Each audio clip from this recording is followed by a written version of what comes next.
Dapat proteksyon bago action. Ikaw ba?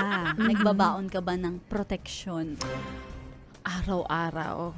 Para always ready. Oo naman, kailangan So, dapat... palaban ka. Oo, kaya nga lagi ako naniniwala sa kasabihang proteksyon bago aksyon. Ako kasi hindi. Ay, bakit wala sa bokabularyo mo? Wala. Why so? Gusto Mahal siya. Mahal siya! Tsaka ako yung tipo na maliit lang yung lagi kong dala-dala. O, maliit lang din naman yun. Oo, pero saan ko siya ilalagay? Kumbaga parang baka ma-misplace mo kasi. Oo, kaya mas okay na sa akin na susugod na lang na kahit wala akong baong proteksyon. Ay. Basta alam ko yung limitasyon.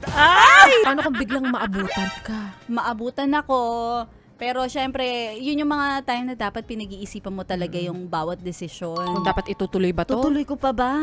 O kung dahil sa bugso ng damdamin ko, itutuloy ko to, sige, kahit anong mangyari. Pero Oo. alam mo yon, may risk talaga, 'di ba? Para hindi ka magkasakit.